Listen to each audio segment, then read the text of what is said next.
What's up guys, welcome back to Finance to Fly. My name is Luke and I'm here to help you elevate your travel while minimizing your spending. Today we got a new episode of Travel Rewards Weekly, What's New, where we go over all the things that happened in the points and miles space over the last week or so. Let's jump in.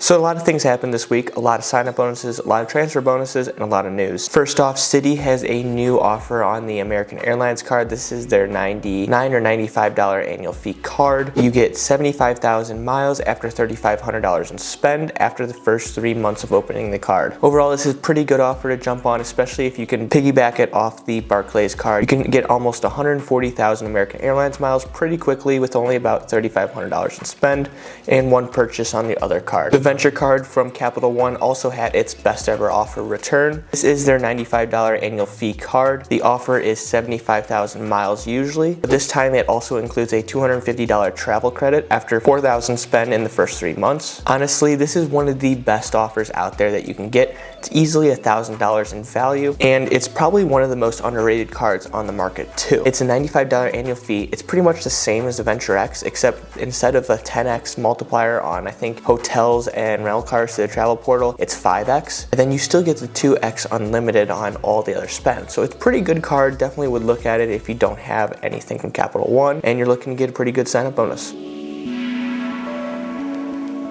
Now for some transfer bonuses. Chase launched a 50% transfer bonus to Marriott until March 31st. Overall, it's not terrible if you do need a small amount of points or if you have a very good redemption in mind, but I'd probably stay away from it, especially with Marriott just recently devaluing their points and all of the award rates going up by 10 to 15,000 points per night. Amex also launched a transfer bonus, this time to Hilton, and this ends March 14th. It is a 25% transfer bonus, meaning every 1 Amex point you transfer over there, you'll get 2.5 Hilton points. It's not a bad deal considering if you transfer 60,000 Amex points, you can get 150,000 Hilton Honors points, which can be used to stay at a $2,000 to $3,000 a night hotel, especially if you're redeeming with Waldorf Astoria, Conrad, any of the small luxury hotels of the world, some of the higher end ones, or anything else that's up there in value in terms of redemptions. This will especially help if you can get a 5th night free perk stay through Amex points transferring into Hilton Honors points. Honestly, not a bad deal, especially if you can use it, but don't transfer your points speculatively over there because Hilton can devalue them at any time. Not to be outdone by Chase and Amex, Citi also has a transfer bonus going on to Qatar Airways. This is until March 15th and it is for 20%. This is not a bad transfer bonus considering you can transfer the points into Avios and then send those Avios to British Airways, Iberia, Aer Lingus, Finnair. I think it's a really good option if you have a bunch of Citi points lying around and you need to make a one world redemption through one of their partners in Avios. Lastly, for transfer bonuses, and it's not really a transfer bonus, Capital One just recently re-added JetBlue as a transfer partner and it is not worth it to transfer over there. It's probably one of the worst ratios I've seen, especially for an airline. It's at a 1 Capital One mile turns into 0.6 JetBlue miles, meaning every 1,000 Capital One miles you transfer, you only get 600 JetBlue. This is in comparison to the 1-to-1 ratio from Chase and then the 1 to 0.8 ratio from Amex. And to be honest with you, it is not worth it at all to transfer points over to JetBlue at this ratio. You need at least a 100% bonus to make it worth it because you really can't get good value out of your JetBlue points. I mean, yeah, you'll get about 1.1 to 1.4% per point value when you redeem them. You're not going to get a great value that it seems like you're going to get from the 1 to 0.6 transfer ratio. Quickly, while I got you here, if you could hit that like and subscribe button, it would be greatly appreciated. It helps support the channel, takes only 2 to 3 seconds, and doesn't cost you anything. Now back to the video.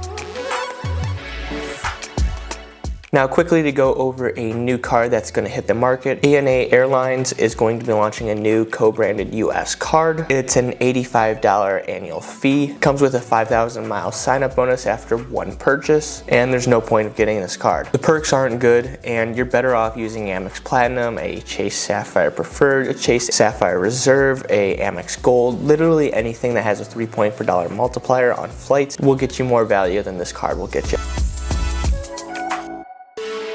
Interesting enough, a lot of hotel brands have been purchased or are joining forces with some of the major brands. The first bit is Trailborn Hotels is joining the Marriott Bonvoy program. This is in addition to Postcard Cabins. There's only about 5 hotels in the US, but from what it seems like, Marriott is increasingly adding to their outdoor portfolio and adding brands that they can expand over the next decade or two to really make their footprint large for the outdoor space. It'll be interesting to see how these hotels add into the Marriott Bonvoy system, especially with redemptions, and if you'll be able to get a good rate for them. And then last but not least, Ruby Hotels have been purchased by IHG. This is IHG's 20th brand, and while there is only about 20 hotels in the Ruby portfolio, there is a lot in store for them over the next decade and two. Interesting enough, I did stay at a Ruby Mimi Zurich back in June, and the hotels are pretty nice. The rooms are definitely different than what you'll normally expect. The check-in's all automated. You don't really have to talk to anyone. The rooms, they come with guitar amps, guitars on the wall, stuff like that. It looks like it's another lifestyle brand, and it's a pretty nice place where you can stay in Europe, and I like it how it expands IHG's footprint in Europe, especially in some cities where IHG did not have hotels before. I think it's overall pretty good, and who knows, I'll probably be back at one of them within the next year or two, just because they are now an IHG brand. Overall, a lot of news this week, but in the end, what did you think? Are you going to use any of the transfer bonuses? Are you going to apply for the venture card from Capital One? What do you think about all the recent hotel brand acquisitions in the outdoor travel space? Let me know down in the comments below, and if you could hit that like and subscribe button, it would be greatly appreciated. Until next time, have a great day.